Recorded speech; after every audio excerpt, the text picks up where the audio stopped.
வெளிநாட்டில் ஒரு பெரிய விருந்து நடந்துக்கிட்டு இருந்துதான். எல்லாரும் மது கோப்பையும் கையுமா அலைஞ்சிக்கிட்டு இருக்கிறாங்க. ஒருத்தர் மட்டும் கையில் எதுவும் இல்லாமல் ரொம்ப நல்ல பிள்ளையா சாதுவா ஒரு ஓரமாக தனியாக உட்காந்துருக்கிறார். அவர்கிட்ட நெருங்கி வாங்க மது சாப்பிட்லாம் அப்படின்னு கூப்பிட்டாங்களாம். என்னை வற்புறுத்தாதீங்க, நான் என் மனசுக்குள்ளே உறுதியாக தீர்மானம் பண்ணிவிட்டேன் அப்படின்னாராம். என்ன தீர்மானம் பண்ணியிருக்கீங்க அப்படின்னு கேட்டிருக்காங்க. ஏற்கனவே முழு போதையில் இருக்கும் பொழுது மறுபடியும் மது கோப்பையை தொடரதில்லை அப்படின்னு தீர்மானம் பண்ணியிருக்கேன் அப்படின்னாராம். ஒரு ஊரில் ஒரு பெரியவர் இருந்தார். ஒரு நாள் அவரை தேடி ஒருத்தர் வந்தார். ஐயா, நான் கடவுளை பரிபூர்ணமாக நம்புகிறேன் அப்படின்னார். சரி, அந்த நம்பிக்கை உனக்கு எப்படி வந்ததுன்னு கேட்டார் இவர். அவர் சொல்ல ஆரம்பித்தார். ஐயா, எனக்கு கல்யாணம் ஆகி 10 வருஷம் ஆச்சு. ஆனாலும் குழந்தை பாக்கியம் இல்லை. அதுக்கு என்ன காரணமாக இருக்கும்னு நான் யோசனை பண்ணிகிட்டு இருந்தப்போ நண்பர் ஒருத்தர் ஒரு ஆலோசனை சொன்னார். உனக்கு மதப்பற்று இல்லை, எந்த கடவுளையுமே நம்ப மாட்டேங்கிற, அதுதான் காரணம். கடவுளை நம்பு, உனக்கு குழந்தை பாக்கியம் கிடைக்கும் அப்படின்னார். அவர் அப்படி சொன்னாரே தவிர எனக்கு சந்தேகம்தான். இருந்தாலும் அவர் சொன்னபடியும் நடந்து தான் பார்ப்போமே அப்படின்னு முடிவு பண்ணேன். கடவுளை நம்ப ஆரம்பித்தேன். அந்த வருஷமே அழகான ஆண் குழந்தை பிறந்தது. எல்லாம் இறைவன் அருள் அப்படின்னார். இவர் இப்படி சொன்னதை கேட்டதும் அந்த பெரியவர் சொன்னார், நீ சொல்கிறதெல்லாம் சரிதான். இருந்தாலும் இந்த காலத்தில் எந்த ஒரு காரியமாக இருந்தாலும் அதை சோதனை செஞ்சு பார்த்துட்டு தான் ஒரு முடிவுக்கு வந்து சேர முடியும். அறிவுபூர்வமான முடிவு அதுவாக தான் இருக்கும். அறிவியல் சோதனைகள் அப்படித்தான். ஒரு குறிப்பிட்ட விஷயத்தை பற்றி எத்தனை தடவை சோதனை பண்ணாலும் ஒரே முடிவு தான் கிடைக்கணும். அதுதான் சரியாக இருக்கும். அதனால் இப்போ மறுபடியும் ஒரு சோதனைன்னார். என்ன செய்யணும் அப்படின்னு கேட்டார் இவர். கடவுள்கிட்ட ஒரு பெண் குழந்தை வேணும்னு கேளு. முதல்ல ஆண் குழந்தையை கொடுத்தது மாதிரியே இப்போ ஒரு பெண் குழந்தையையும் கொடுக்குறாரா பார்க்கலாம் அப்படின்னார். சரின்னு சொல்லி இவர் அதே மாதிரி முயற்சி பண்ணினார். அதுக்கப்புறம் அவர் இந்த பெரியவர்கிட்ட வரவே இல்லை. கொஞ்ச காலம் கழித்து இவரே அவரை தேடிக்கிட்டு போய் கதவை தட்டினார். அவர் கதவை திறந்தார். என்ன ஆச்சு, கடவுள் கண் திறந்தாரா அப்படின்னு கேட்டார். அவர், அந்த சமாச்சாரம்லாம் நமக்கு வேணாம் சார். முதல் தடவை அது ஏதோ தற்செயலாக ஏற்பட்ட ஒரு சாதகம். இப்போ நீங்கள் 2வது தடவை சொன்ன பிறகு தினமும் கடவுளை வேண்டிக்கிட்டு தான் இருக்கிறேன், ஒன்றும் நடக்கலை அப்படின்னார் ரொம்ப விரக்தியாக. ஒரே ஒரு தோல்வியில் உங்கள் நம்பிக்கையெல்லாம் பறந்து போயிட்டுது பார்த்தீங்களா அப்படின்னார் அந்த பெரியவர். எல்லாம் நல்ல விதமாக நடக்கிற வரைக்கும் நம்பிக்கை, எதிர்பார்த்தது தோல்வியில் முடிஞ்சுட்டுதுன்னா அவநம்பிக்கை. மற்றவர்கள் பேரில் வைக்கிற நம்பிக்கை எந்த நேரத்திலையும் விவகாரமாகி விடக்கூடிய சாத்தியம் உண்டு. நாம் நம்பிக்கை வைக்க வேண்டியது நம்மக்கிட்ட தான். நமக்குள்ளே இருக்கிறார் கடவுள். எனவே நம்ம பேரில் நாம் வைக்கிற நம்பிக்கை தான் உண்மையான கடவுள் பக்தி. நிபந்தனையற்ற நம்பிக்கையாக அது இருக்கணும். எல்லாம் நல்லபடியாக நடந்துக்கிட்டு இருந்தால் எந்த முட்டாளுக்கும் நம்பிக்கை வரத்தான் செய்யும் அப்படிங்கிறது ஒரு பெரியவர் கருத்து. தியானத்தின் மூலமாக தான் உனக்குள்ளே ஆழமாக தோண்டுனா உன்னுடைய அடி ஆழத்தில் நம்பிக்கை வந்து அப்படி ஊற்றெடுக்கும், அதை பார்க்க முடியும் அப்படிங்கிறது பெரியவர்கள் சிந்தனை. ஒரு குழந்தை அப்பாவை பார்த்து என்னப்பா பண்ணுறேன்னு கேட்டுதான். பிரார்த்தனை பண்ணிகிட்டு இருக்கிறேன்னாரான் அப்பா. பிரார்த்தனை பண்ணுனா என்ன கிடைக்கும் அப்படின்னு கேட்டுதான் குழந்தை. எல்லாம் கிடைக்கும் அப்படின்னாரான் அப்பா. நீ வச்சிருக்கிறிய பேனா அது கூட கிடைக்குமான்னு கேட்டுதான் குழந்தை. கிடைக்குமேன்னு இருக்கார். அப்படின்னா அந்த பேனாவை என்கிட்ட கொடுத்துரு, நீ பிரார்த்தனை பண்ணி வேற பேனா வாங்கிக்கோ அப்படின்னு தான் அந்த குழந்தை. ஒரு ஊரில் ஒரு குரு இருந்தார், ஜென் குரு. அவரை தேடிட்டு ஒரு மன்னர் வந்தார். வந்தவர் ஜப்பான் மன்னர். தோட்டக்கலையை பற்றி தெரிஞ்சுட்டு போகிறதுக்காக அவர் வந்தார். எப்படி தோட்டம் அமைக்கிறது அப்படிங்கிறத பற்றி அந்த குரு விவரமாக சொல்லி கொடுத்தாரு. 1 நாள் 2 நாள் இல்லை, 3 வருஷம் கற்றுக் கொடுத்தார். அதுக்கப்புறம் சொன்னார், நான் கற்றுக் கொடுத்துட்டேன், இனிமேல் நீங்கள் போகலாம், போய் தோட்டம் அமைக்கலாம். அதுதான் உங்களுக்கு பரீட்சை. தோட்டம் அமைச்ச பிறகு சொல்லி அனுப்புங்க, நான் வந்து பார்க்குறேன். நீங்கள் இங்கே என்னவெல்லாம் கற்றுக்கிட்டீங்களோ அதையெல்லாம் அங்கே செயல்முறையில் செஞ்சு காட்டுங்க அப்படின்னு சொல்லி அனுப்பி வச்சார். மன்னர் போனார். அரண்மனைக்கு பக்கத்திலேயே ஒரு பெரிய தோட்டத்தை உண்டு பண்ணினார். அழகான மரங்களையும் செடிகளையும் உருவாக்கினார். கிட்டத்தட்ட 1000 தோட்டக்காரர்களை பயன்படுத்தி 3 வருஷங்கள் முயற்சி பண்ணி அந்த அழகான தோட்டத்தை உருவாக்கினார். குருக்கிட்ட இருந்து செய்தி வந்தது, நாளைக்கு வந்து தோட்டத்தை பார்க்குறேன் அப்படின்னு. மன்னர் உடனே சுறுசுறுப்பாயிட்டார். முதல் நாளே தோட்டத்தை சுத்தப்படுத்தினார். ராத்திரி பூரா யாரும் தூங்கலை. எல்லாருக்கும் தோட்டத்தை ஒழுங்குபடுத்துகிற வேலை. அது அந்தந்த இடத்துல ஒழுங்காக இருக்குதா அப்படின்னு சரி பார்த்தாங்க. ஒரு தவறும் இல்லாத வகையில் அதை ஒழுங்குபடுத்தினாங்க. மறுநாள் குரு வந்தார், தோட்டத்தை பார்த்தார். அவருக்கு கோபம் வந்துட்டுது. மன்னருக்கு ஆச்சரியம், எப்பவும் சிரிச்சுக்கிட்டே இருக்கிறவர் இப்போ எப்படி இருக்கிறாரே அப்படின்னு. மெதுவாக குருக்கிட்ட போய் எல்லாம் சரியாக தானே இருக்குது அப்படின்னார். எல்லாம் சரிதான், ஆனாலும் எங்கே அந்த பொன்னிற காற்று அப்படின்னார். உதிர்ந்த இலைகள், பொன் மஞ்சள் நிற இலைகள் காற்றில் அப்படி புரண்டு ஓடுவதை நான் பார்க்க முடியவில்லையே அப்படின்னாராம். அது இல்லாமல் இந்த தோட்டம் உயிரோட்டம் உள்ளதாக இருக்காது, இதில் பாடல் இல்லை, ஆடல் இல்லை, அதெல்லாம் இல்லாமல் இந்த தோட்டம் ரொம்பவும் செயற்கையாக தெரியுதேன்னாராம். மன்னர் இப்போ தான் யோசனை பண்ணார். கீழே கிடந்த காஞ்சி போன இலைகள் மட்டும் இல்லை, மரத்தில் இருந்த காஞ்சி போன இலைகளையும் அப்புறப்படுத்தி சுத்தமாக வச்சிருக்கிறார். இறப்பும் வாழ்க்கையினுடைய ஒரு பகுதி தான். மரணம்ங்கிறது வாழ்க்கைக்கு எதிரானது அல்ல, அதை நிரப்பும் ஒரு பகுதி தான் அது. மரணம் இல்லையில் வாழ்க்கையே இல்லை அப்படிங்கிறது பெரியவங்க கருத்து. இப்போ அந்த தோட்டம் அழகாக தான் இருக்குது, இருந்தாலும் அது ஒரு ஓவியம் மாதிரி உயிர் இல்லாமல் இருக்கு. குரு ஒரு வாளியை கையில் எடுத்துக்கிட்டார், தோட்டத்தை விட்டு வெளியில் போனார். ஏற்கனவே வீசி எறிந்த அந்த சருகுகளை எல்லாம் அள்ளி கொண்டுகிட்டு வந்தார். உள்ள எல்லா இடங்கள்லையும் அதை வீசினார். உடனே காற்று அந்த காய்ந்த சருகுகளையும் பழுத்த இலைகளையும் அசைக்க ஆரம்பிச்சுட்டுது. இப்போ அங்கே சலசல சத்தம், சங்கீதம், இலைகளின் நடனம், ஓவியம் மாதிரி இருந்த அந்த தோட்டத்துக்கு இப்போ உயிர் வந்துட்டுது. இதுதான் அந்த பொன்னான காற்று அப்படின்னாராம் குரு. மன்னருக்கு புரிஞ்சுது. மிகப்பெரிய ஜென் கேள்வி ஒன்று உண்டு. உம்மான் அப்படிங்கிற ஒரு பெரிய குருவை பார்த்து துறவி ஒருத்தர் கேட்டாராம், இலைகள் எல்லாம் கீழே விழுந்து மரங்கள் மொட்டையாக இருக்கும் பொழுது என்ன நடக்கும்? இதுதான் கேள்வி. இதுக்கு உம்மான் சொன்ன பதில் பொன்னான காற்று, தி கோல்டன் விண்ட் அப்படின்னாராம். இதுக்கு என்ன விளக்கம்னா, உன்னுடைய எண்ணங்கள் எல்லாம் உன்னுடைய மனசிலிருந்து கீழே விழுந்து உனது உள்ளுணர்வானது மொட்டையாக நிற்கும் நிலைதான் அது. உனது வேர்களின் அருகில் காற்று வீசுகிறது. எல்லா எண்ணங்களும் உன்னிலிருந்து வெகு தூரத்துக்கு புரண்டு கொண்டே சென்று விடுகிறது. நீ அவற்றை கடந்து விட்டால் நீ அவைகளுக்கெல்லாம் மேலெழுந்து கீழே பார்ப்பவனைப் போல நிற்க ஆரம்பித்து விடுவாய். அதுதான் தியானம் என்பது அப்படின்னு சொல்கிறாங்க. தியானம்ங்கிறது எண்ணத்துக்கு எதிரானது இல்லை, தியானம்ங்கிறது எண்ணங்களை கடந்து செல்வது தான். அதுக்கப்புறம் நாம் பொன்னிற காற்றில் ஆட ஆரம்பிச்சிருவோம். இதுதான் பெரியவர்கள் சொல்கிறது. என்கிட்ட ஒருத்தர் தோட்டம் அமைக்கணும்னு யோசனை கேட்டு வந்தார். எல்லாம் சொல்லி கொடுத்தேன். செடிகள்லாம் செழிப்பாக வளரணும்னா வேர் காயாமல் பார்த்துக்குங்க, தினமும் தண்ணி விடுங்க அப்படின்னு சொல்லி அனுப்பி வச்சேன். ஒரு மாதம் கழித்து ஒரு தோட்டத்தை பார்க்கறதுக்காக போனேன். போய் பார்த்தா எல்லா செடியும் வாடி கிடக்குது. என்னங்க இப்படி பண்ணிவிட்டீங்கன்னு. நீங்கள் சொன்னபடி தான் செஞ்சேன்னார். என்ன செஞ்சீங்கன்னு கேட்டேன். வேர் காயாமல் பார்த்துக்க சொன்னீங்க, தினமும் ஒரு தடவை எல்லா செடியையும் ஒவ்வொன்றா பிடுங்கி பார்த்து வேர் காயாமல் இருக்கா அப்படின்னு பார்த்துட்டு அதுக்கப்புறம் தண்ணி பாய்ச்சினேன், அவ்வளவுதான் அப்படின்னார். ஒரு காட்டில் ஒரு முனிவர் இருந்தார். ஒரு நாள் அவரை தேடிக்கிட்டு 4 பேர் வந்தாங்க. சுவாமி, எங்களுக்கு ரொம்ப நாளாக ஒரு சந்தேகம்னாங்க. என்னன்னு கேட்டார். இந்த உலகத்தில் எவ்வளவோ காரியங்கள் நடக்குது, எது நியாயம் எது அநியாயம் அப்படின்னு புரிஞ்சிக்க முடியலன்னாங்க. அது யாராலையும் புரிஞ்சிக்க முடியாதுன்னார் முனிவர். வந்தவங்களுக்கு ஆச்சரியமாக போச்சு, ஒரு மாதிரியாக பார்த்தாங்க.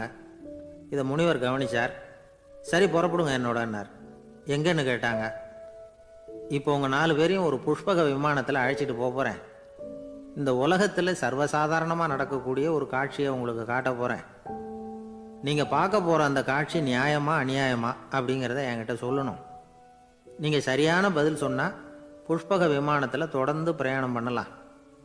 தவறான பதில் சொன்னால் இந்த புஷ்பக விமானம் உங்களை கீழே தள்ளி விட்டுரும் அப்படின்னார். 4 பேருக்கும் பயந்தான்.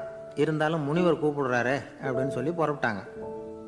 அவங்க எல்லாரும் புறப்பட்டு ஒரு காட்டு வழியாக போய்கிட்டு இருக்கிறாங்க புஷ்பக விமானத்தில். அங்கே நடக்கிற ஒரு காட்சியை காட்டுறார் முனிவர். அதோ அங்கே பாருங்கன்னார். அந்த விமானத்தில் இருந்தபடியே எல்லாரும் கீழே குனிஞ்சு பார்க்குறாங்க. அங்கே ஒரு தாய் புலி அப்போ தான் குட்டி போட்டிருக்கு. குட்டிகளை ஈன்ற உடனே பசிக்கு இறை தேடி அந்த பக்கமாக வருது.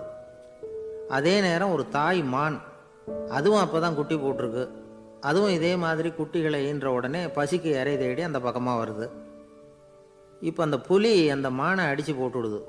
அதுவும் சாப்பிடுது, குட்டிகளுக்கும் கொடுக்குது. இப்போ அந்த புலிக்குட்டிகள் முகத்தில் மகிழ்ச்சி, தாயை இழந்த அந்த மான் குட்டிகள் முகத்தில் துக்கம். இப்போ அந்த முனிவர் 4 பேர்கிட்டையும் கேட்குறார், நீங்கள் இங்கே பார்த்தீங்களே, இதில் எது நியாயம் எது அநியாயம்? ஒவ்வொருத்தராக சொல்லுங்கள். உங்கள் பதில் சரியில்லைன்னா இந்த விமானம் உங்களை கீழே தள்ளி விட்டுரும். சொல்லுங்கள் பார்க்கலாம்னார். முதல்ல ஒருத்தன் சொன்னான், அந்த புலி செஞ்சது சரிதாங்க. அது பசிக்கு அதுதான் ஆகாரம். தன்னுடைய பசிக்கு தானே இரை தேடிக்கிட்டுது. அதில் என்ன தப்பு? அவ்வளவுதான். அதனால் புலி செஞ்சது நியாயம்தான் அப்படின்னா. அவ்வளவுதான். அந்த விமானம் அவனை அப்படியே கீழே தள்ளி விட்டுட்டுது. அதனால் அவன் கொடுத்த பதில் சரியில்லை அப்படிங்கிறது புரிஞ்சு போச்சு. இப்போ ரெண்டாவது ஆள் சொன்னான், புலி செஞ்சது பாவம், அந்த தாய்மான் என்ன தப்பு பண்ணிச்சு, இப்போ அந்த குட்டிகளுக்கு யார் ஆதரவு, அதனால் புலி செஞ்சது அநியாயம் அப்படின்னா. அவ்வளவுதான். அவனையும் கீழே தள்ளி விட்டுட்டுது அந்த விமானம். இந்த பதிலும் சரியில்லை அப்படின்னு ஆயிட்டுது. இப்போ மூணாவது ஆள் வந்தான். முதல்ல 2 பேர் கீழே விழுந்ததை பார்த்துக்கிட்டு இருந்தான். அதனால் அவன் சொன்னான், ரெண்டுமே நியாயம்தாங்க. புலி இரை தேடினதும் இயற்கை, அதுக்கு மான் இரையானதும் இயற்கை. அதனால் இதில் ஒன்றும் தப்பு இல்லைன்னா.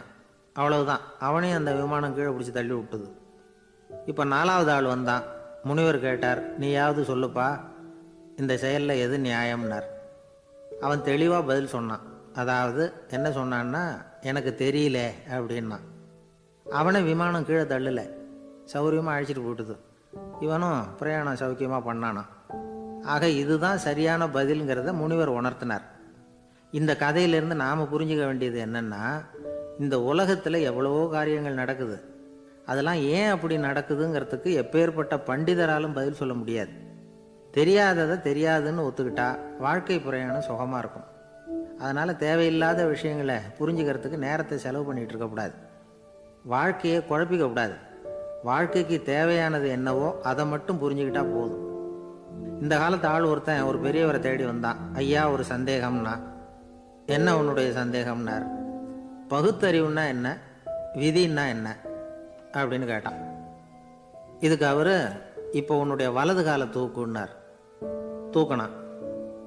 சரி, இப்போ உன்னுடைய வலது காலை கீழே இறக்காம உன்னுடைய இடது காலையும் தூக்குன்னார். தூக்கினான். பொத்துன்னு கீழே விழுந்துட்டான்.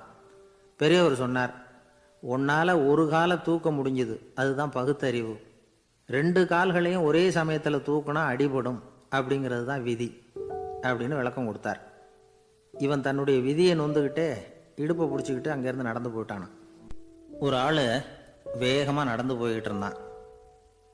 அவன் வேகமாக நடக்கிறதுக்கு காரணம் வெயில் காலம், காலில் செருப்பு இல்லை, மணல் பாதை, அதுதான் வேகம். காலில் செருப்பும் இல்லாமல் கையில் குடையும் இல்லாமல் அந்த ஆள் வெயிலில் நடந்து போய்கிட்டு இருக்கிறான். அந்த சமயத்தில் இன்னொருத்தன் குதிரை மேலே ஏறி அந்த வழியாக வந்துக்கிட்டு இருக்கிறான். அவன் காலில் செருப்பும் இருந்தது, கையில் குடையும் இருந்தது. நடந்து போய்கிட்டு இருந்தவன் அந்த குதிரை ஆசாமியை பார்த்து கேட்டான், ஐயா, நீங்களும் குதிரை மேலே உட்காந்துக்கிட்டு போய்கிட்டு இருக்கிறீங்க, அப்படி இருக்கிறப்போ உங்களுக்கு அந்த செருப்பு என்னத்துக்கு, அதை எனக்கு கொடுத்து உதவலாமே அப்படின்னா. குதிரை மேலே உட்காந்துருந்தவன் யோசனை பண்ணி பார்த்தான். இவன் சொல்கிறது நியாயம்தானே அப்படின்னு சொல்லி தன்னுடைய செருப்பை கழட்டி அந்த வழிப்போக்கனுக்கு கொடுத்துட்டான். ரொம்ப நல்லதுங்க அப்படின்னு சொல்லி இவன் அதை வாங்கி காலில் மாட்டிக்கிட்டான். அதுக்கப்புறம் மறுபடியும் இவன் ஆரம்பித்தான், ஐயா, நீங்கள் குதிரையில் போகிறதுனால போக வேண்டிய இடத்துக்கு வேகமாக போய் சேர்ந்துருவீங்க, அதனால் உங்கள் கையில் அந்த குடை என்னத்துக்கு, நான் நடந்து போயிட்டுருக்கிறவன் ரொம்ப நேரம் நடக்க வேண்டியிருக்கும் இந்த வெயிலில், அதனால் அந்த குடையையும் எனக்கு கொடுங்களேன் அப்படின்னா. குதிரை வீரன் யோசனை பண்ணி பார்த்தான். இதுவும் நியாயம்தானே அப்படின்னு அவனுக்கு தோணுச்சு. உடனே இறக்கப்பட்டு தன் காலில் இருந்த செருப்பை கொடுத்தது மாதிரியே தன் கையில் இருந்த கொடையையும் இவங்கிட்ட கொடுத்துட்டான். அதுக்கப்புறம் அவன் நிம்மதியாக புறப்பட்டான். இப்போ மறுபடியும் கை தட்டி அவனை நிறுத்தினான். கீழே நின்றுக்கிட்டு இருந்தவன், என்னப்பா, ஏன் என்ன நிறுத்தினேன், இன்னும் ஏதாவது வேணுமா உனக்கு அப்படின்னா குதிரையில் இருந்தவன். இவன் மெதுவாக வாயை திறந்து, அந்த குதிரையையும் என்கிட்ட கொடுத்துருங்களேன்னா. அந்த குதிரை வீரன் இப்போ ஒரு கணம் யோசனை பண்ணி பார்த்தான். உடனே என்ன பண்ணான் தெரியுமா, தன்கிட்ட இருந்த குதிரை சவுக்கை எடுத்தான். குதிரை சவுக்கால் அந்த ஆளை வாங்குவாங்கன்னு வீசி தள்ளிவிட்டான். இவ்வளவு சவுக்கடியும் வாங்கிக்கிட்டு இந்த ஆள் என்ன பண்ணான் தெரியுமா, சிரிக்கிறான். அடி வாங்கிட்டு யாராவது சிரிப்பாங்களா? குதிரை வீரனுக்கு ஒன்றும் புரியல. என்னப்பா அது, ஏன் இப்படி அடி வாங்கிட்டு இப்படி சிரிக்கிறியே அப்படின்னு கேட்டான். இப்போ அந்த வழிப்போக்கன் சொல்கிறான், ஐயா, நான் இப்படி சிரிக்கிறதுக்கு காரணம் இருக்கு. இப்படி குதிரை கேட்டு உங்ககிட்ட அடி வாங்கலைன்னு வச்சுக்கோங்க, என் உயிர் உள்ள வரைக்கும் மனசில் ஒரு தவிப்பு இருந்துக்கிட்டே இருக்கும். செருப்பையும் கொடையையும் கேட்ட உடனே கொடுத்தவன் குதிரையையும் கேட்டிருந்தா கொடுத்துருப்பானோ அப்படிங்கிற பேராசையில் ஏங்கிக்கிட்டே இருந்திருப்பேன். இப்போ உங்ககிட்ட அடி வாங்கின பிறகு என்னுடைய அந்த சந்தேகம் தீர்ந்து போச்சு. என்னுடைய ஆசைக்கு எல்லை எது அப்படிங்கிறத எனக்கு புரிஞ்சுட்டுது அப்படின்னு சொல்லிவிட்டு அவன் நடக்க ஆரம்பிச்சிட்டானான். ஆசைக்கும் எல்லை உண்டு அப்படிங்கிறத விளக்கறதுக்காக வாரியார் சுவாமிகள் சொல்ற கதை இது. மனிதனுக்கு ஏற்படுகிற தன்முனைப்பு இருக்கு பாருங்க, ஈகோ, அது கூட ஒரு நிழல் மாதிரி தானா. அப்படி நினைக்க ஆரம்பிச்சுட்டா அதனால ஏதும் பிரச்சனை வராதான். தன்முனைப்பை நிழல் போலவே ஏற்றுக்கொள்ளுங்கள் அப்படிங்கிறது பெரியவங்க கருத்து. ஒரு காரியத்தை வெற்றிகரமா நல்ல விதமா செஞ்சு முடிக்கிறோம்னு வச்சுக்கோங்க, அந்த சமயத்துல ஒரு வித நுட்பமான தற்பெருமை நமக்குள்ள உண்டாகுது. இது இயற்கையானது, அதனால இது மேல பற்று வைக்கக்கூடாது. அப்படி வைக்க ஆரம்பிச்சுட்டா அந்த தற்பெருமை ஒரு நிரந்தர விருந்தாளியா நம்ம கிட்ட தங்கிக்கும். நம்ம நிழல் எப்படின்னு பாருங்க, நாம நடக்கும் பொழுது நம்ம பின்னாடியே வரும். தன்முனைப்பையும் அப்படியே நினைச்சுக்குங்க. நிழல் யாருக்கும் எந்த பிரச்சனையையும் உண்டாக்குறது இல்லை. ஆனா அந்த நிழலை கண்டே நாம பயப்பட ஆரம்பிச்சுட்டா நாம எதுலையும் வெற்றி காண முடியாது. நிழலோட சண்டை போடக்கூடாது. அது மாதிரி தன்முனைப்போடவும் நாம சண்டை போட வேண்டியதில்லை. இல்லாத ஒன்றோடு சண்டை போடுறது எப்படின்னா, அது இருட்டோட சண்டை போடுறது மாதிரி. நாம நிழல் கிடையாது, நம்ம கிட்ட இருக்கிற தன்முனைப்பு ஒரு நிழல். நம்ம நிழலையும் நமக்கு சமமா பார்க்குறோம் பாருங்க, அங்கதான் சிக்கலே ஆரம்பம். இப்போ நாம நடந்து போய்கிட்டு இருக்கிறோம், நம்ம நிழல் தரையில விழுது. யாரோ ஒருத்தர் நம்ம நிழல் மேல காலை வச்சு நடந்து போறார். உடனே அவர்கிட்ட சண்டைக்கா போறோம், ஏண்டா என் நிழலை மிதிச்ச அப்படின்னு. நமக்கு தெரியும் அது நிழல் தாங்கிறது. அவர் உங்க மேல நடக்கல, உங்களுடைய நிழல் மேலதான் நடக்கிறார். அது மாதிரி உங்க தன்முனைப்பின் மேல யாராவது நடந்தா உங்களை அவமானப்படுத்துறதா நினைக்கிறீங்க. காரணம், நாமளும் நம்ம தன்முனைப்பும் ஒண்ணுங்கிற நினைப்பு தான் காரணம், மற்றபடி வேற ஒண்ணும் கிடையாது. நம்ம நிழல் மேல நடக்கிறவர் நம்மளை காயப்படுத்துறது இல்லை. தன்முனைப்பை வேண்டாத ஒன்னாவும் பார்க்க வேண்டியதில்லை. அது இயற்கை. நிழலை உங்க முன்னாடி வைக்க வேணாம், அது உங்க பின்னாடியே இருக்கட்டும். நிழலின் நிழலாகி விடாதீர்கள், நீங்கள் நீங்களாகவே இருங்கள். இதுதான் சான்றோர் சிந்தனை. ஒரு பேருந்துல ஒரே நெரிசல். ஒருத்தர் பக்கத்துல நின்றுகிட்டு இருந்தவர்கிட்ட ரொம்ப பணிவா விசாரிச்சார், ஏன் சார் நீங்க ஏதாவது பெரிய உத்தியோகத்துல இருக்கிறீங்களா அப்படின்னார். அப்படிலாம் ஒண்ணும் இல்லைங்கன்னார் அவரு. அப்படின்னா வேற ஏதாவது அரசியல்ல பெரிய பதவியில் இருக்கிறீங்களா அப்படின்னு கேட்டார். அதுவும் இல்லைங்கன்னார். சரி, பணமாவது அதிகமாக வச்சிருக்கீங்களா அப்படின்னு கேட்டார். அப்படிலாம் ஒன்றும் கிடையாது சார்னார் அவரு. அப்புறம் எதுக்குடா என் காலை மிதிச்சுக்கிட்டு இருக்கிற, எடுறா காலை அப்படின்னாராம் இவர். ஒரு ரயில் வேகமாக போயிட்டு இருக்கு. அது ஒரு ரயில்வே ஸ்டேஷனில் கொஞ்ச நேரம் நின்றுது. அப்போ அதில் ஒரு ஆள் ஏறினார். தலையில் ஒரு மூட்டையை வச்சிருந்தார். மூட்டையை தலையில் சுமந்துக்கிட்டே உள்ளே வந்தார். மூட்டையை தலையில் சுமந்துக்கிட்டே ஒரு இடத்துல உட்கார்ந்தார். ரயில் மறுபடியும் புறப்பட்டது. இவர் தன் தலையில் இருந்த மூட்டையை கீழே இறக்கி வைக்கணும்ல, வைக்கல, சுமந்துக்கிட்டே வர்றார். எதிரில் உட்காந்துருந்தவர் கேட்டார், ஏங்க ஏன் இப்படியே உட்காந்துருக்குறீங்க தலையில் மூட்டையை வச்சுக்கிட்டு, மூட்டையை கீழே இறக்கி வைக்கலாமே அப்படின்னார். வேணாங்க பாவம், தலையில் இருக்கிற மூட்டையை இறக்கி ரயிலில் வச்சா ரயிலுக்கு பாரம் அதிகமாக இருக்கும் அப்படின்னார் அவர். இப்படி ஒரு ஆளை பார்த்தா நமக்கு சிரிப்பு தான் வரும். ஏன்னா ரயிலுங்கிறது அந்த மூட்டையையும் சேர்த்து சுமந்துக்கிட்டு தான் போகுது. அவன் அந்த மூட்டையை தலையில் வச்சிருந்தாலும் ஒண்ணுதான், தரையில் வச்சிருந்தாலும் ஒண்ணுதான். அதனால ரயிலுக்கு எந்த மாற்றமும் ஏற்பட போறதில்ல. அதே மாதிரி தான் நம்ம மனமும். இதுவும் ஒரு தேவையில்லாத சுமை, அனாவசியமா சுமந்துக்கிட்டு இருக்கிறோம். இதை கீழே இறக்கி வச்சுட்டா வாழ்க்கை பிரயாணம் சுகமா இருக்கும். ரயில் பிரயாணம் பண்ற அந்த ஆள் மூட்டையை சுமக்கிறான், வாழ்க்கை பிரயாணம் பண்ற நாம மனசை சுமக்கிறோம். இது ரெண்டுக்கும் எந்த வித்தியாசமும் இல்லை. மனசை கீழே இறக்கி வச்சுட்டா பாரம் இல்லாமல் வாழலாம், பறவைகள் மாதிரி பறக்கலாம், குழந்தைகள் மாதிரி கள்ளங்கபடம் இல்லாம வாழலாம். இந்த வெளி உலகத்துல நாம நிலை பெற்று இருக்கணும், வேரூன்றி இருக்கணும். அதே சமயம் நம்முடைய உள்வெளியில ஆன்மீக வாழ்க்கையில பாரம் இல்லாம இருக்கணும். அப்போ பறக்கணும், நதியை போல ஓடணும், மிதக்கணும். பயணம் சுகமா இருக்கும், களைப்பு தெரியாது, கவலை தெரியாது. ஒரு சீடன் போதி தர்மரை நாடி வந்தான். குருவே, நீங்கள் என்ன வெறுமையாக இருக்க சொன்னீங்க, நான் இப்போ மறுபடியும் வெறுமையானவன் ஆகிட்டேன், அதனால இப்போ என்ன செய்ய சொல்றீங்க என்ன அப்படின்னு சொல்லி நின்னான். உடனே அந்த குரு பக்கத்தில் இருந்த ஒரு குச்சியை எடுத்து அவன் தலையில் அடிச்சு, போய் அந்த வெற்றுத்தன்மையையும் வீசி எறிந்து விட்டு வா அப்படின்னார். நான் இப்போ காலியா இருக்கிறேன்னு ஒருத்தன் சொல்றான்னு வச்சுங்க, அது உண்மை இல்லை. ஏன்னா இன்னமும் அதில் நான்கிற எண்ணம் இருக்குது. எந்த சிந்தனையும் இல்லாமல் இருக்கிறது கடினம்தான். ஆனாலும் மனிதன் அதில் உள்ள நுட்பத்தை புரிஞ்சுக்கிட்டான்னா இவ்வளவு தூரம் தூக்கி சுமந்துக்கிட்டு வந்த அந்த மனதின் முட்டாள்தனத்தை அவனே பார்த்துட்டு சிரிப்பான். இதுதான் பெரியவங்க சொல்லியிருக்கிற ஆலோசனை. நம்மால் ஒருத்தன் தலையில் ஒரு பெரிய மூங்கில் கூடையோடு ரயிலில் உட்காந்தான். கூடை தலையில் இருந்தது, கீழே இறக்கி வைக்கல. எதிரில் இருந்தவர் கேட்டார், ஏங்க எதுக்காக அதை அனாவசியமாக சுமந்துக்கிட்டே இருக்கீங்க, கீழே இறக்கி வைங்களேன்னார்.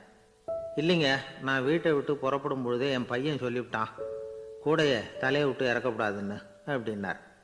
அவன் சின்ன பையன், விவரம் இல்லாமல் சொல்லியிருப்பான். இப்போ என்ன நேரில் வந்தால் பார்த்துக்கிட்டு இருக்கிறான், நீங்கள் இறக்கி வைங்கன்னார் அவர்.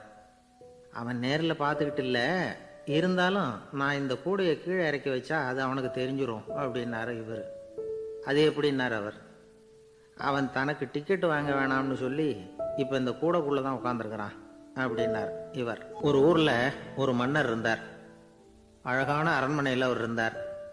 அந்த அரண்மனையை விட அழகாக ஒரு மாளிகையை அந்த ஊர்லேயே வேற ஒருத்தன் கட்டியிருந்தான். அப்படி கட்டி முடிச்சதில் அவனுக்கு ரொம்ப பெருமை. எத்தனையோ செல்வந்தர்கள்லாம் பார்த்துட்டு, இந்த மாளிகையை விலைக்கு கொடுத்துட்றியா, எவ்வளவு விலை சொன்னாலும் சரி நாங்கள் வாங்கிக்கிறதுக்கு தயாராக இருக்கோம் அப்படின்னு சொல்லி கேட்டு பார்த்துட்டாங்க. நான் இதை விற்கிறதுக்கு தயாராக இல்லை அப்படின்னு சொல்லிவிட்டான்.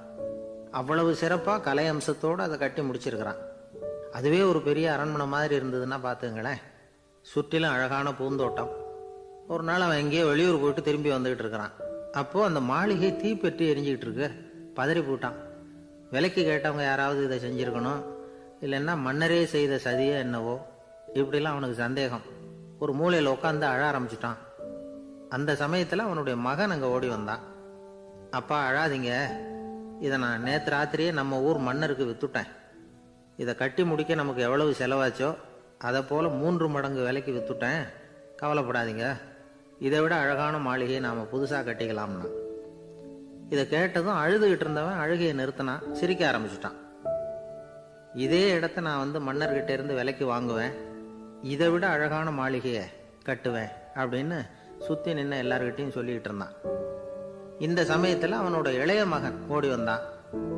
அப்பா, அண்ணன் சொன்னதெல்லாம் சரிதான், மன்னர்கிட்ட விலை பேசினதெல்லாம் உண்மைதான். ஆனால் வித்தது பேச்சு அளவில் தான். இனிமே தான் பத்திரம் வாங்கணும், எழுதணும், நீங்கள் கையெழுத்து போடணும், பதிவு பண்ணணும், மன்னர்கிட்ட பணம் வாங்கணும். அதுக்காகத்தான் உங்களை எதிர்பார்த்துக்கிட்டு இருந்தோம். அதுக்குள்ளே இப்படி ஆயிட்டுதுன்னா. இப்போ சிரிச்சுக்கிட்டு இருந்தவன் சிரிப்பை நிறுத்தினான். மறுபடியும் குழந்தை மாதிரி அழ ஆரம்பிச்சிட்டான். இது ஒரு சம்பவம். இதிலிருந்து என்ன தெரியுது? அந்த அழகான மாளிகை தன்னுடையது அப்படின்னு நினைக்கும் பொழுது அவனுக்கு அழுகை வந்தது. அது தன்னுடையது இல்லை அப்படின்னு நினைக்கிற போது சிரிப்பு வந்தது. மறுபடியும் அது தன்னுடையது தான் அப்படிங்கிற உணர்வு வரும்பொழுது அழுகை. எது எதிலிருந்து நீ நீங்கி இருக்கிறாயோ அது அதிலிருந்து உனக்கு துன்பம் இல்லை அப்படிங்கிறார் திருவள்ளுவர். இந்த உடம்பு என்னுடையதில்லை அப்படிங்கிற உணர்வு வந்துட்டா அது ஒரு பெரிய நிலை. அந்த நிலை வரணும். எல்லாத்தையும் பயன்படுத்திக்கலாம், ஆனால் பற்றில் விழுந்துடக்கூடாது. உலகத்தில் இருங்கள், ஆனால் உலகத்தவராக இருக்காதீர்கள். உலகிற்குள் இருங்கள், உலகம் உங்களுக்குள் வந்துவிட அனுமதிக்காதீர்கள். விலகி இருங்கள், விழித்திருங்கள், மௌனமாய் பார்த்திருங்கள் அப்படிங்கிறது சான்றோர் கருத்து. செய்ய வேண்டிய கடமையிலிருந்து விலகி இருக்கிறவர்கள் நம்ம கிட்ட நிறைய பேர் உண்டு. அப்படிப்பட்ட ஒருத்தர் டாக்டர் கிட்ட போனார். டாக்டர், நான் ஒரு கவர்மெண்ட் ஆஃபீஸில் வேலை பார்க்குறேன், எனக்கு ஒரே அசதியாக இருக்குது, என்னை சோதிச்சு பாருங்க, ஆலோசனை சொல்லுங்க ஏதாவதுன்னார். டாக்டர் அவரை பரிசோதனை பண்ணி பார்த்துட்டு சொன்னார், இதோ பாரு, உனக்கு இப்போ தேவைப்படுறது முழு ஓய்வு. நீ எவ்வளவு சீக்கிரமாக ஆஃபீஸுக்கு போறியோ அவ்வளவுக்கு உனக்கு நல்லது அப்படின்னாராம். எனக்கு தெரிஞ்ச ஒருத்தர் இருக்கார். அவர் ஒரு பெரிய காவல்துறை அதிகாரி, ரொம்ப கண்டிப்பானவர். அவரை கண்டாவே எல்லாரும் பயப்படுவாங்க. அப்படிப்பட்டவர் வீட்டுக்கு போனால் அப்படியே அடியோடு மாறிடுவார். அங்கே போய் பார்த்தீங்கன்னா குழந்தைகளோட குழந்தையாக அவர் விளையாடிக்கிட்டு இருப்பார்.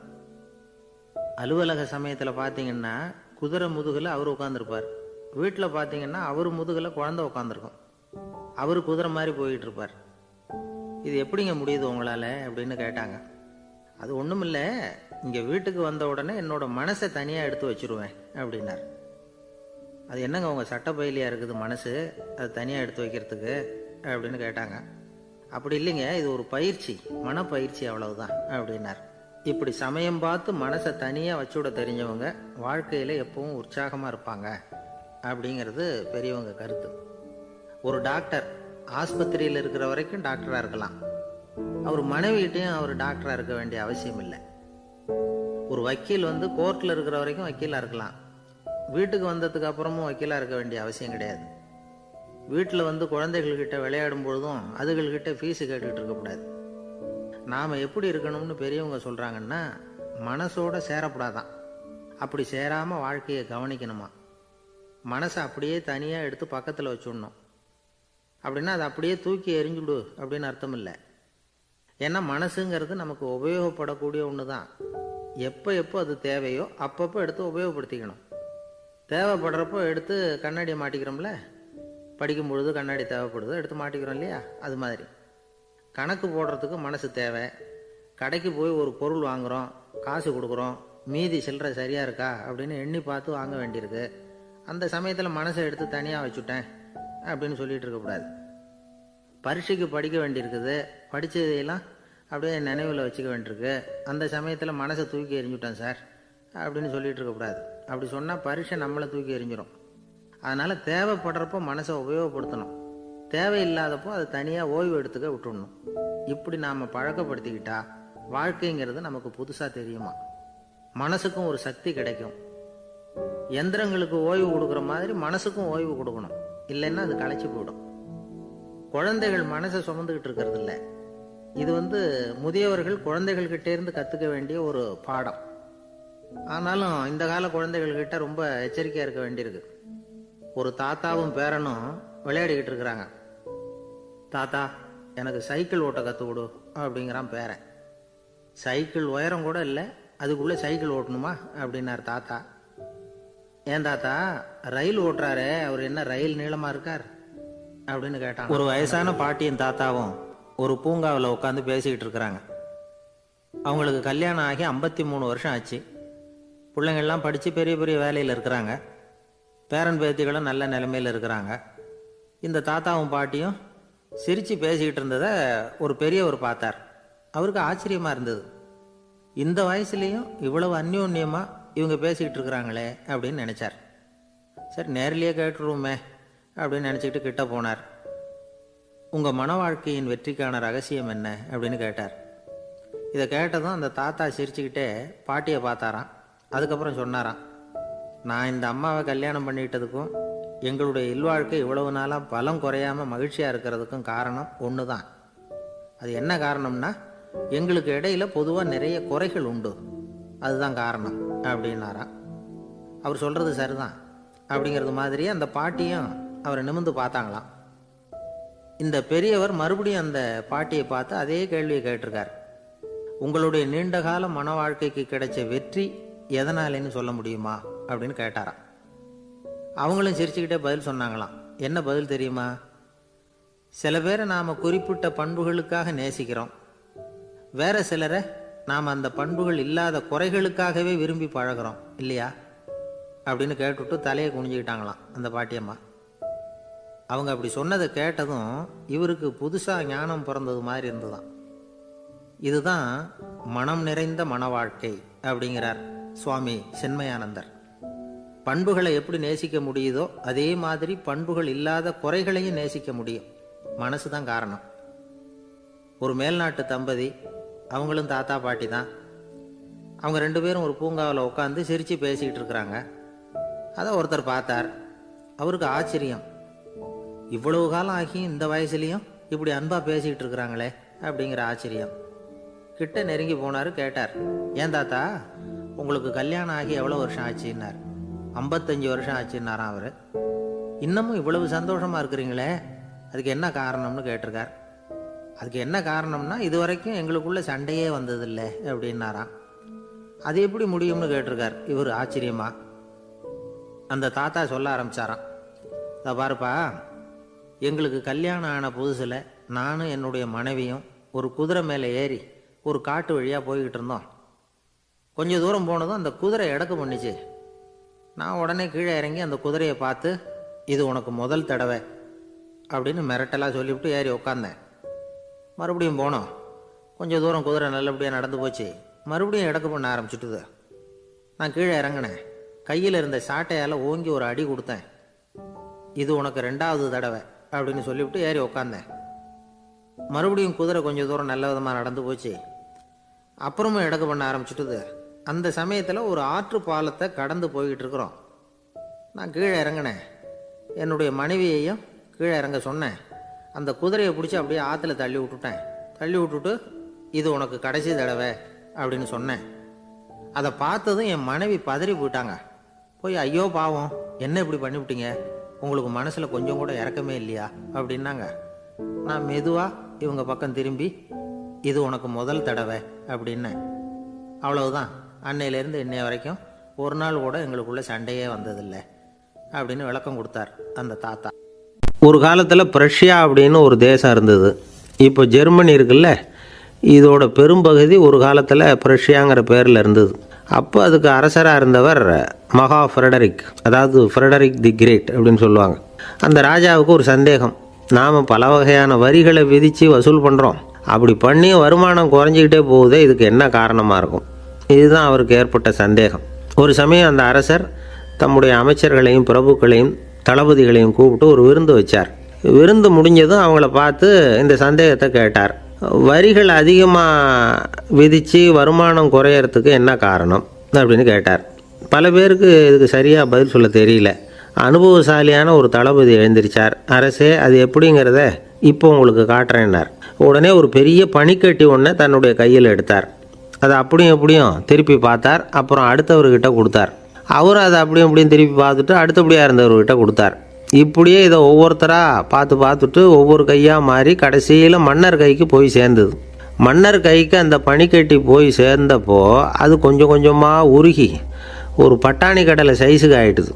மன்னர் யோசனை பண்ணார், வரி அதிகமாக போட்டாலும் வந்து சேர்றது குறைவாக இருக்கிறதுக்கு என்ன காரணம் அப்படிங்கிறது அவருக்கு புரிஞ்சு போச்சு.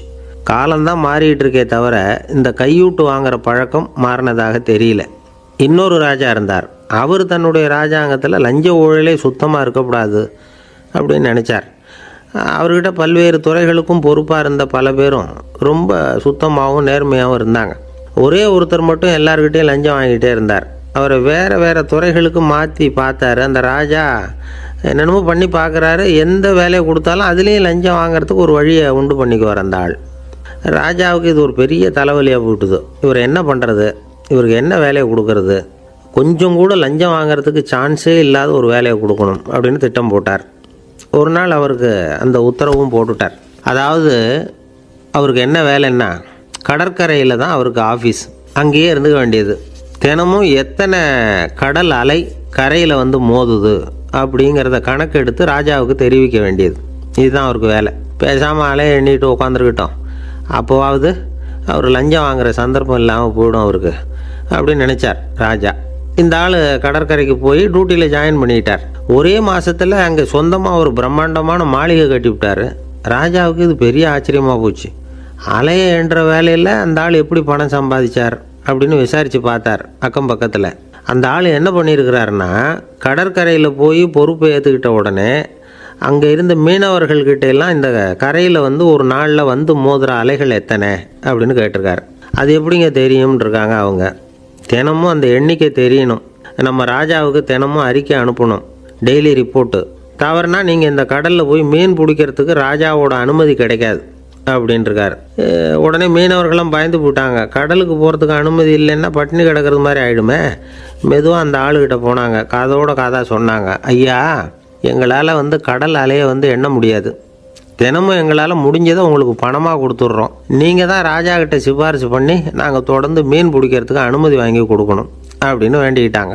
பணம் தினமும் வந்து சேர ஆரம்பிச்சுட்டுது. பதவியில் மற்ற பதவியோட இந்த பதவி எவ்வளவோ மேல் அப்படின்னு நினச்சிட்டோம் அந்த ஆள். அது மட்டும் இல்லை, தயவு பண்ணி என்னை இந்த இடத்த விட்டு மாற்றி விடாதீங்க சார் அப்படின்னு வேற கேட்க ஆரம்பிச்சிட்டானா. எனக்கு இது மட்டும்தான் சார் தெரியும், இதை தவிர வேறு எதுவும் தெரியாது அப்படின்னு சொல்லிக்கிட்டே காலம் தள்ளுறவங்க ரொம்ப பேர். அவங்களெல்லாம் கஷ்டப்பட வேண்டியிருக்கும். ஒருத்தர் தன்னுடைய தொழிலில் ரொம்ப கெட்டிக்காரராக இருக்கலாம். அதுக்காக எப்பவும் அதே ஞாபகத்தில் இருந்துக்கிட்டு உலகியல் அறிவு இல்லாமல் இருந்துடக்கூடாது, அது ஆபத்து. இதுக்காக நம்ம தாத்தா பாட்டிலாம் ஒரு கதை சொல்லுவாங்களே, கேள்விப்பட்டிருக்கீங்களா? ஒரு சமயம் ஒரு 4 பேர் சேர்ந்து வெளியூருக்கு பிரயாணம் போனாங்களாம். அந்த 4 பேர் எப்படி தெரியுமா? ஒருத்தர் வேதாந்தி, இன்னொருத்தர் சங்கீத வித்வான், 3வது ஆள் வைத்தியர், 4வது ஆள் ஜோசியர். இவங்க 4 பேரும் நண்பர்கள். அதனால் சேர்ந்து புறப்பட்டாங்க. வழியில் ஒரு ஊரில் தங்கினாங்க. இருட்டி போச்சு. அதனால் இன்றைக்கி ராத்திரி இங்கேயே தங்கி இருந்துட்டு நாளைக்கு புறப்படலாம் அப்படின்னு தீர்மானம் பண்ணாங்க. சாப்பாட்டுக்கு என்ன பண்ணுறது? அங்கேயே கடத்தெருவுக்கு போய் சாமான்லாம் வாங்கியாந்து சமைச்சி சாப்பிட்லாம்னு முடிவு பண்ணாங்க. 4 பேர் இருக்கிறதுனால ஆளுக்கு ஒரு காரியமாக செய்யலாம் அப்படின்னு வேலையை பிரிச்சுக்கிட்டாங்க. வைத்தியர் கரிகாய் வாங்க போனார், வேதாந்தி எண்ணெய் வாங்க போனார், ஜோசியர் பலசரக்கு வாங்க போனார், சங்கீத வித்வானுக்கு சமைக்கிற வேலை. எல்லாம் சரி. ஆனால் நடந்தது என்ன தெரியுமா? கடைத்தெருவுக்கு காய்கறி வாங்க போனார்ல வைத்தியர், அங்கே போய் மார்க்கெட்டில் பார்த்தார். ஒவ்வொரு கறிகாயாக எடுத்து பார்த்தார். இது பித்தம், உடம்புக்கு ஒத்துக்காது, இது வாயு, உடம்பு ஒத்துக்காது அப்படின்னு ஒவ்வொன்றா தள்ளினார். கடைசியில் ஒன்றுமே தேரல, வெறுங்கையோடு திரும்பி வந்துக்கிட்டு இருக்கிறார். எண்ணெய் வாங்க போனார் வேதாந்தி, அவர் ஒரு தொன்னையில் எண்ணெயை வாங்கினார். பேசாமல் அதை எடுத்துகிட்டு வர வேண்டியது தானே, முடியல. அவருடைய வேதாந்த மூளை சிந்திக்க ஆரம்பிச்சுட்டுது. இந்த தொன்னைக்கு எண்ணெய் ஆதாரமா அல்லது எண்ணெய்க்கு தொன்னை ஆதாரமா அப்படிங்கிற ஆராய்ச்சியில் இறங்கினார். என்னாச்சு தெரியுமா? அப்படி கவுத்து பார்த்தார். வாங்கின எண்ணெய் பூராவையும் வழியில் கொட்டிவிட்டு வெறும் தொண்டையோடு சேர்ந்தார். பலசரக்கு வாங்க போனார் ஜோசியர். அவர் ஒரு வழியில் பார்த்தாரு. வழியில் வந்தவங்களெல்லாம் அங்கங்கே ஒரு மரத்தடியில் உட்கார வச்சு அவங்களுக்கெல்லாம் ஆர்வம் சொல்ல ஆரம்பிச்சிட்டார். அப்படி ஒவ்வொருத்தராக சொல்லி முடிச்சுட்டு கடத்தருக்கு போய் சேர்ந்தார். இவர் அங்கே போய் சேர்றதுக்குள்ளே ரொம்ப நேரம் ஆகிட்டுது. கடையெல்லாம் பூட்டிவிட்டு போயிட்டாங்க. என்ன செய்கிறது? அவரும் வெறுங்கையோடு திரும்பி சேர்ந்தார். சரி, இவங்க கதை தான் இப்படி ஆச்சு. அங்கே சமைக்கிறதுக்காக உட்காந்துருந்தார் சங்கீத வித்வான். அவர் கதை என்னாச்சு தெரியுமா? அங்கே அவர் அடுப்பை பற்ற வச்சு ஒலையை கொதிக்க வச்சார். அதாவது ஒரு பானையில் தண்ணியை ஊற்றி அடுப்பில் வச்சார். அது கொதிக்க ஆரம்பிச்சிது. தண்ணி கொதிக்கிற சத்தம் இருக்குதுல்ல, அது இவருக்கு தாளம் போடுறது மாதிரி இருந்தது. ஒரே குஷி, பாட ஆரம்பிச்சிட்டார். பாடிக்கிட்டே உற்சாகமாக கையில் இருந்த கரண்டியால் அந்த பானையில் தட்டினார், தாளம் போடுறதா நினச்சிக்கிட்டு. அவ்வளவுதான், பானை பட்டுன்னு உடஞ்சி போச்சு. தலையில் கையை வச்சுக்கிட்டு அவரும் உட்காந்துட்டார்.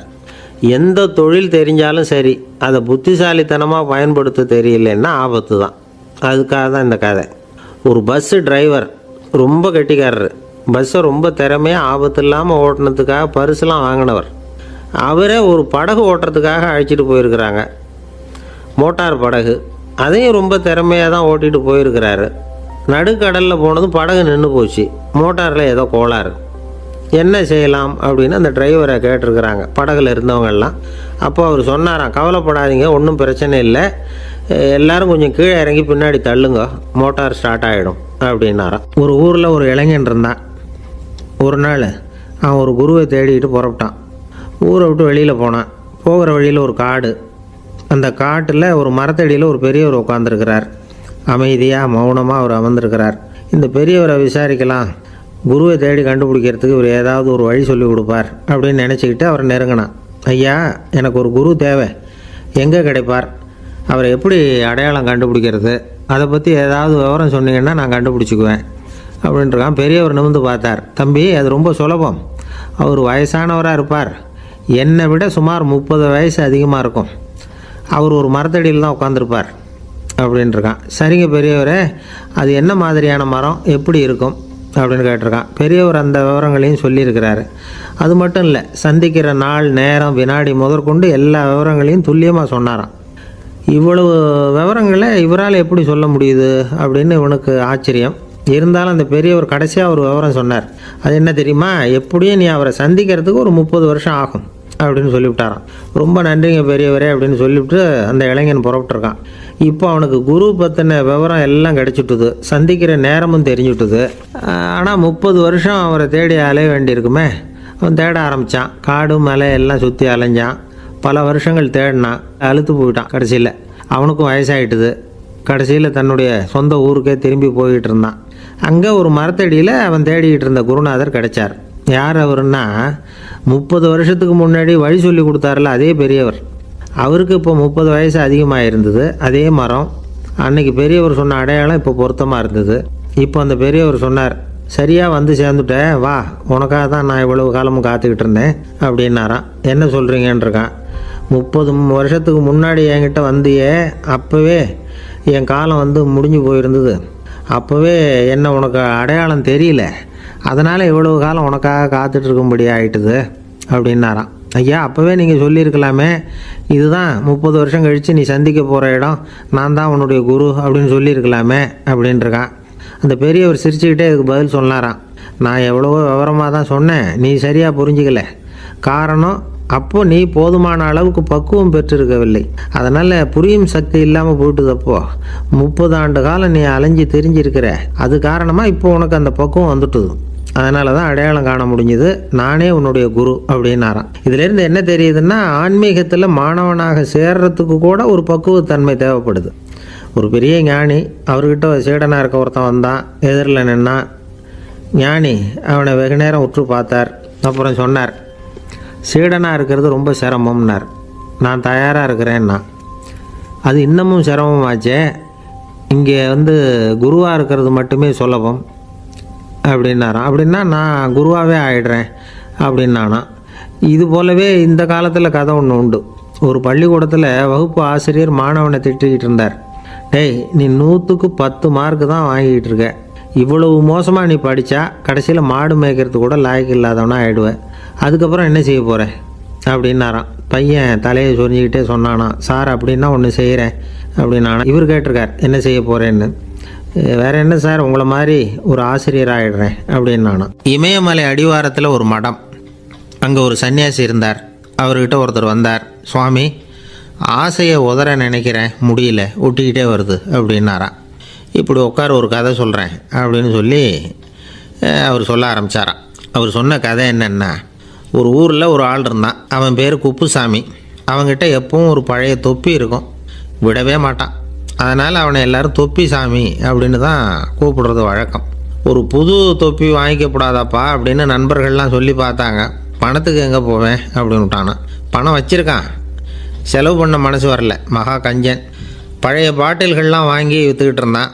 அப்படி ஒரு தடவை பழைய கண்ணாடி சாமான்களை ஏலத்தில் எடுத்தப்போ அதில் ஒரு அருமையான சென்ட்டு பாட்டில் கிடச்சிது.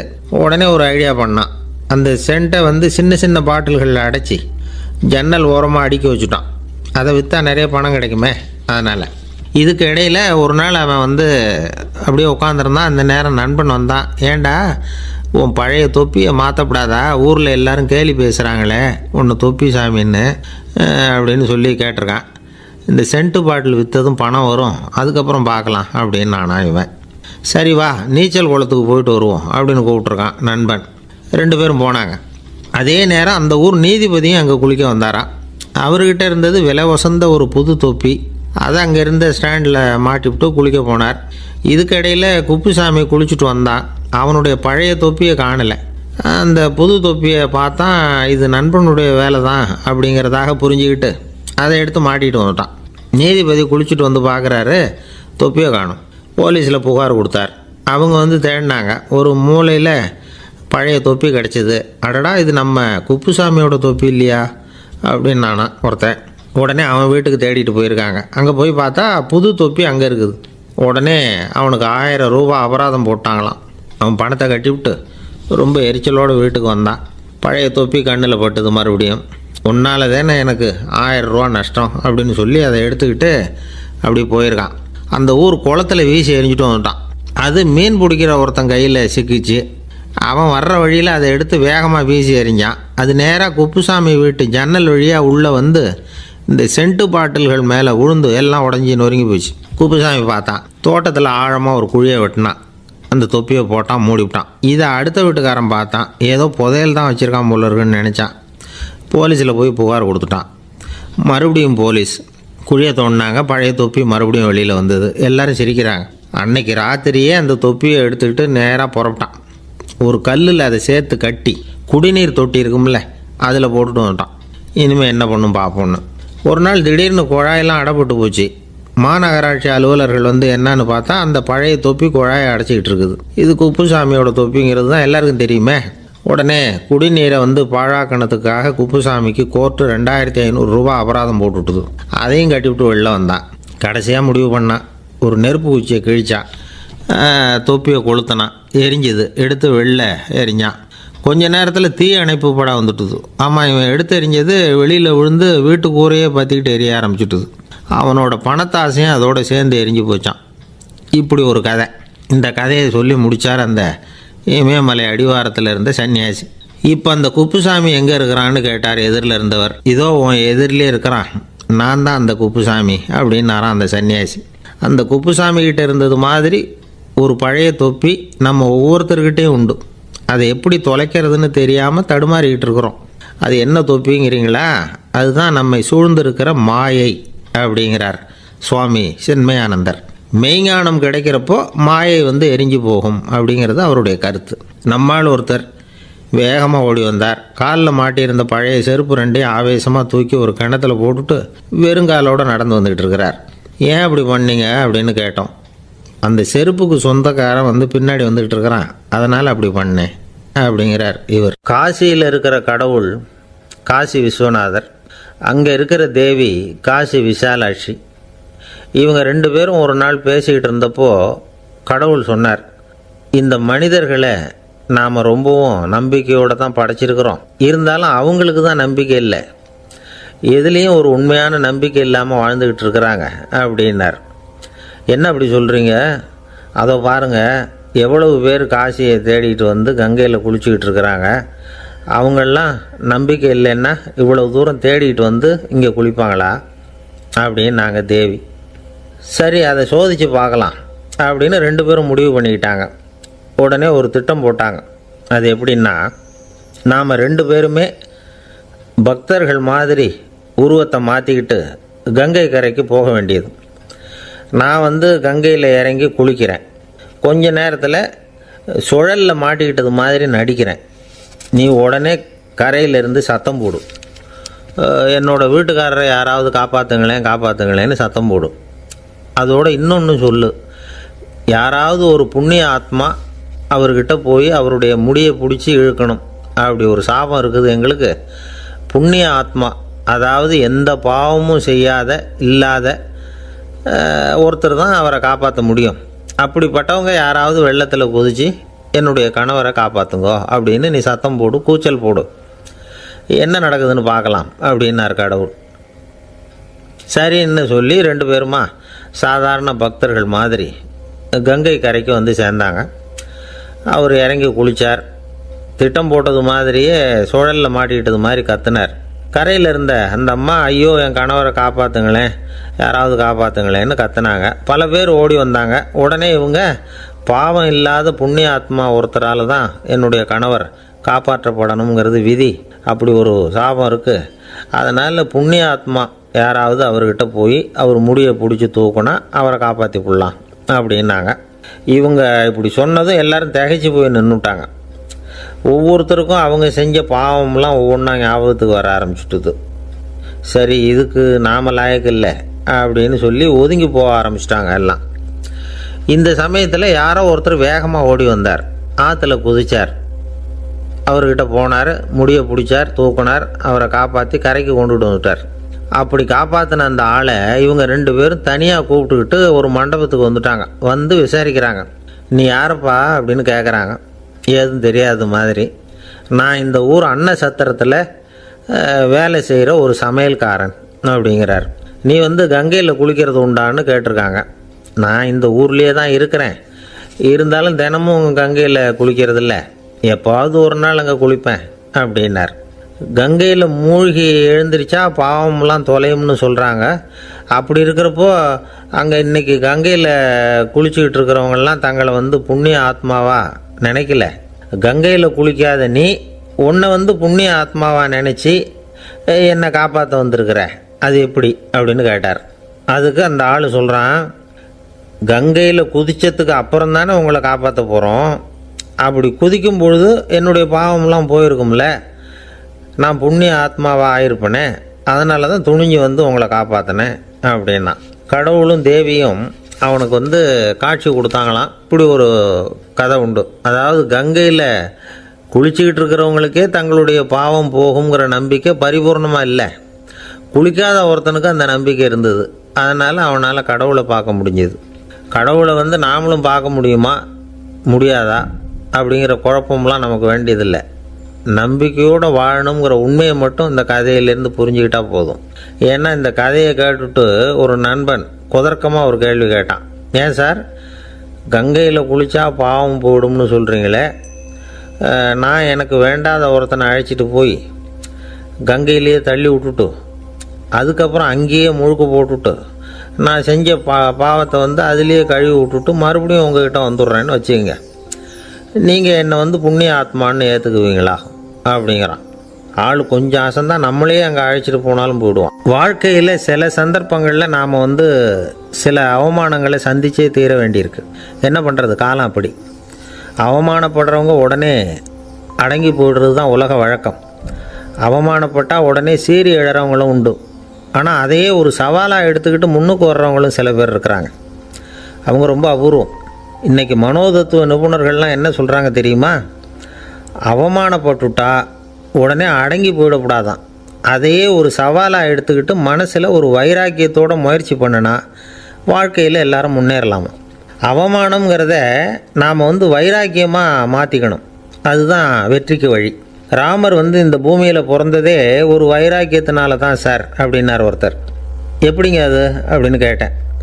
அவர் சொன்னார், தசரதருக்கு ராமர் குழந்தையாக பிறக்கணும், அப்போ தான் இங்கே இருக்கிற கஷ்டங்கள்லாம் நீங்கும் அப்படின்னு சர்வ லோகமும் எதிர்பார்த்துக்கிட்டு இருக்குது.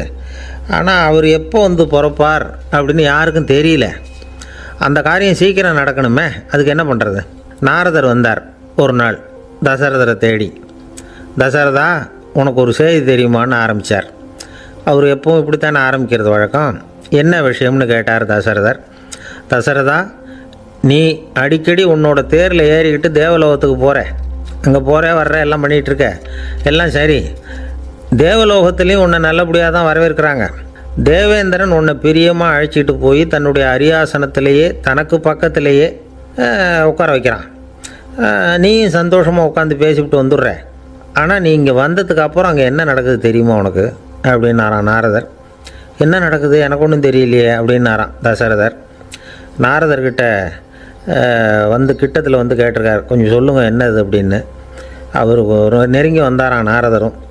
மெதுவாக அவர் காதோட காதாக சொன்னாராம். அதாவது நம்ம பாஷையில் சொல்லப்போனால் பற்ற வைக்கிறார். நீ அங்கே தேவேந்திரங்கிட்ட உட்காந்து பேசிவிட்டு வந்த பிறகு நீ அங்கே உட்காந்துருந்த அரியாசனத்தை தண்ணி ஊற்றி கழுவி சுத்தப்படுத்துகிறாங்க. நீ என்ன அந்த அளவுக்கு சுத்தம் இல்லாத ஆளா, தினம் குளிக்காமையாக இருக்கிற அப்படின்னாராம். தசரதருக்கு இது ரொம்ப அவமானமாக போயிட்டுது. அப்படியே செய்கிறாங்க அப்படின்னாராம். ஆமாம், நீ வேணும்னா நான் சொல்கிறது உண்மையாக இல்லையா அப்படின்னு சோதனை பண்ணி பார்த்துக்கோ அப்படின்னாரான் நாரதர். உடனே தசரதர் இதுக்காகவே புறப்பட்டு தேவலோகம் போனார். அங்கே வழக்கம் போலவே இவரை கூப்பிட்டு உட்கார வச்சு பேசிக்கிட்டு இருந்தான் தேவேந்திரன். கொஞ்ச நேரம் பேசிக்கிட்டு இருந்துட்டு சரி நான் கிளம்புறேன்னு புறப்பட்டார். சரி, அவனும் வாசல் வரைக்கும் வழி அனுப்பி வச்சுட்டு உள்ளே போயிட்டான். தசரதர் வெளியில் கொஞ்சம் நேரம் மறைஞ்சி இருந்துட்டு மெதுவாக உள்ளே எட்டி பார்த்தார் என்ன நடக்குதுன்னு. நாரதர் சொன்னது உண்மைதான். தசரதர் உட்காந்துருந்த ஆசனத்தை அங்கே 2 தேவர்கள் கழுவி சுத்தப்படுத்திக்கிட்டு இருக்கிறாங்க. தசரதரால் இதை தாங்கிக்க முடியல. அவருக்கு ரொம்ப அவமானமாக போச்சு. நேராக கிடுகிடுன்னு தேவேந்திரங்கிட்டே போனார். நான் உட்காந்துருந்த இருக்கையே சுத்தம் பண்ணுறியே, நான் என்ன அந்த அளவுக்கு பாவியா அப்படின்னு கேட்டார். ரொம்ப கோபமாக கேட்டார். தசரதரே, மனுஷனுக்கு 3 கடன்கள் உண்டு. தேவ கடன், ரிஷி கடன், பித்ரு கடன். இதை தீர்க்காதவன் பாவியாகிறான். இதில் மகனை பெறுவதால் தான் பித்ரு கடன் தீரும். உனக்கு மகன் கிடையாது, அதனால் நீ பாவி ஆகிற. பாவி உட்காந்துருந்த இடம்ங்கிறதுனால அதை சுத்தம் செய்ய வேண்டியது எங்கள் கடமை அப்படின்னு நானும் தேவேந்திரன். இந்த இடத்துல தசரதருக்கு ஏற்பட்ட அவமானம் ஒரு வைராக்கியமாக மாறிச்சு. தேவேந்திரனே கேட்டுக்கோ, ஒரு மகனை பெற்ற பிறகு தான் இந்த சபையில் மறுபடியும் அடி எடுத்து வைப்பேன் அப்படின்னு சொல்லிவிட்டு போயிட்டாராம். போய் புத்திர காமேஷ்டி யாகம் பண்ணார். புத்திரர்கள் பிறந்தார்கள். இந்த கதையில் உள்ள கருத்து என்னென்னா, தேவேந்திரன் தசரதரை அப்படி அவமானப்படுத்தலைன்னா அவருக்கு இப்படி ஒரு வைராக்கியம் பிறந்திருக்குமா யோசிச்சு பார்க்கணும். நமக்கு ஏற்படுகிற சில அவமானங்களையும் வைராக்கியமாக மாற்றிக்குவோம். அப்படி மாற்றிக்கிட்டோம்னா வாழ்க்கையில் முன்னேறலாம்.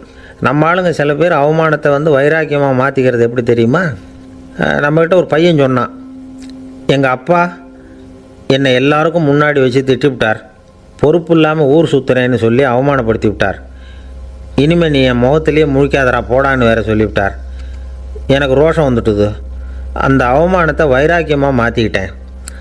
அன்னையிலேருந்து அவர் முகத்திலேயே முழிக்கிறது இல்லை அப்படின்னா.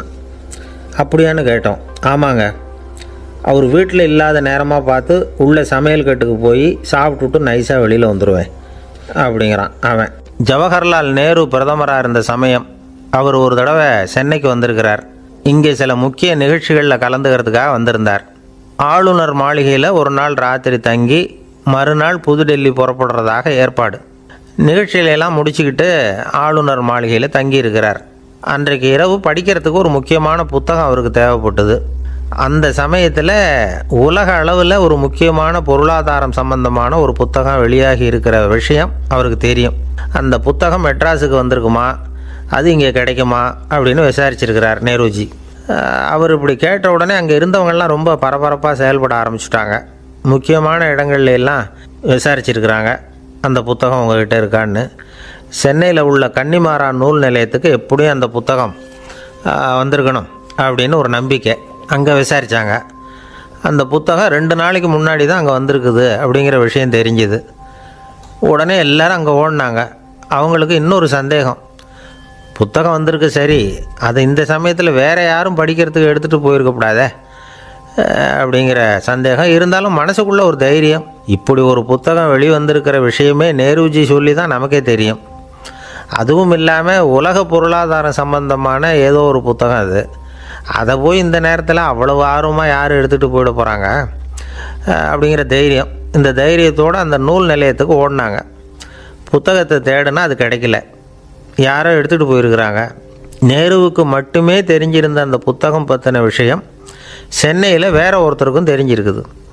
உடனே எல்லாரும் பரபரப்பாக அந்த அதுக்குன்னு இருக்கிற ரிஜிஸ்டர் இருக்குல்ல, பதிவேடு, அதை புரட்டி பார்க்குறாங்க யார் எடுத்துகிட்டு போகிறாங்கன்னு தெரிஞ்சுக்கிறதுக்காக. எடுத்துகிட்டு போனவங்க அதில் கையெழுத்து போட்டிருப்பாங்கல்ல, அதை பார்த்து யாருன்னு தெரிஞ்சுக்கலாம் அப்படிங்கிறதுக்காக தான் அதை புரட்டுறாங்க. அதோ அந்த புத்தகத்தோட பேர் பக்கத்தில் அதை எடுத்துக்கிட்டு போனவங்க கையெழுத்து உத்து பார்க்குறாங்க எல்லாரும்.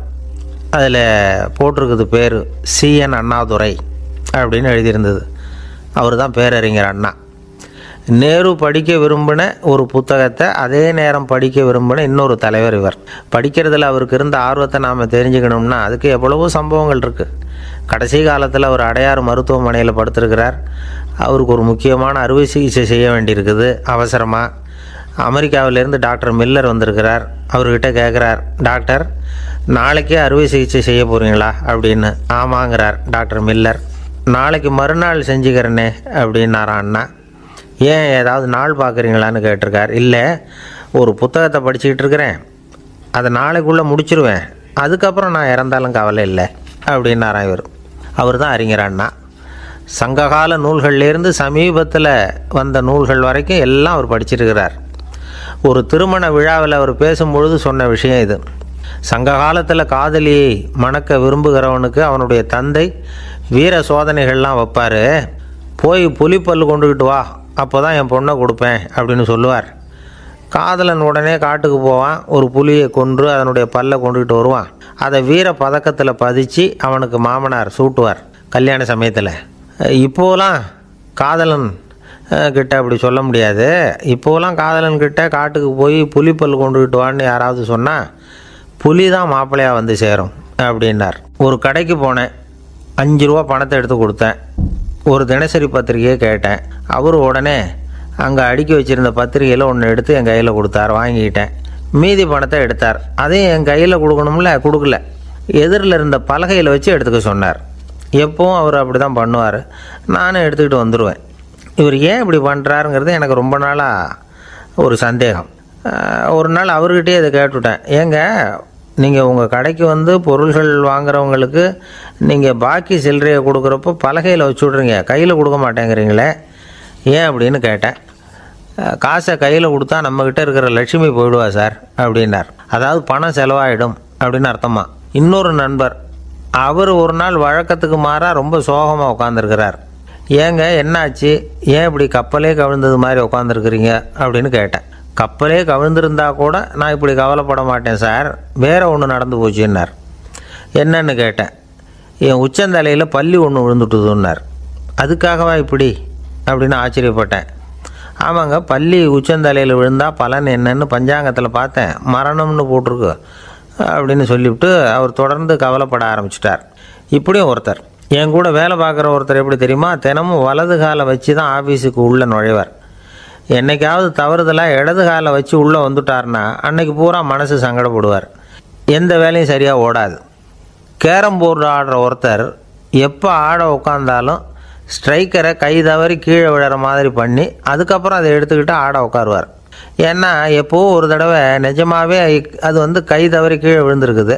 அன்னைக்கு பிரமாதமாக ஜெயிச்சுட்டார். உடனே ஒரு முடிவுக்கு வந்துட்டார், கை தவறுனா லாபம் அப்படின்னு. அதுக்கப்புறம் அதையே பழக்கமாக்கிக்கிட்டார். பூனை குறுக்க போனால் சகனம் சரியில்லைன்னு நினைக்கிறவங்க உண்டு. ஆனால் ஒருத்தர் எப்படி தெரியுமா, அவர் வெளியில் கிளம்புற சமயம் பக்கத்து வீட்டு ரேடியோவில் மியாவ் மியாவ் பூனைக்குட்டின்னு பாட்டு சத்தம் கேட்டால் கூட போதும், சகனம் சரியில்லைன்னு பிரயாணத்தை கேன்சல் பண்ணிவிடுவார். இப்போ இவ்வளவும் எதுக்கு சொல்கிறோம்னா, அளவுக்கு மீறின சகுன நம்பிக்கைகள் இருக்குது பாருங்கள், இதோட பயமும் சேர்ந்துக்கிட்டதுன்னு வச்சுக்கோங்க, இது ஒருத்தருடைய மனநிலையை பாதிச்சிடும். இது உளவியல் நிபுணர்கள் சொல்கிற கருத்து. வாழ்க்கையே தடுமாற வச்சிரும். பாதுகாப்பு இல்லாத உணர்வு, ஒரு விதமான டிப்ரெஷன் மனநிலை, இதெல்லாம் தான் இதுக்கு காரணமாக அமையலாம். சில பேர் காய்கறி நறுக்க கத்தியை கையில் எடுத்தால் கூட நேரம் சரியாக இருக்கா அப்படின்னு பார்த்துட்டு தான் வேலையை ஆரம்பிக்கிறது வழக்கம். அறிவு தான் மனசுக்கு வாத்தியாராக இருக்கணும், அப்போ தான் வாழ்க்கை நிம்மதியாக இருக்கும். அறிவு மனசு சொல்கிறபடியெல்லாம் கேட்க ஆரம்பிச்சுட்டுதுன்னா இடைஞ்சல் தான். ஒருத்தருக்கு 7ஆம் நம்பர் தான் ராசியான நம்பரான், 7ஆம் தேதி தான் எந்த காரியத்தையும் ஆரம்பிப்பாராம். 7 எழுத்து வர்றது மாதிரி பேரை மாற்றி வச்சுக்கிட்டார். 7 மணிக்கு தான் தினமும் எழுந்திருப்பார். 7ஆம் நம்பர் வீட்டில் தான் குடியிருக்கார். கல்யாணம் கூட 7ஆம் தேதி தான் பண்ணிக்கிட்டார். அவர் ஒரு நாள் குதிரை பந்தயத்துக்கு போனாராம். குதிரையோட பேரையெல்லாம் பார்த்தார். ஒரு குதிரையோட பேர் 7 எழுத்தில் அமைஞ்சிருந்தது. 7 தானே இவருக்கு அதிர்ஷ்ட நம்பர். அதனால் உடனே அது பேரில் பணத்தை கட்டினார். பந்தயம் நடந்தது.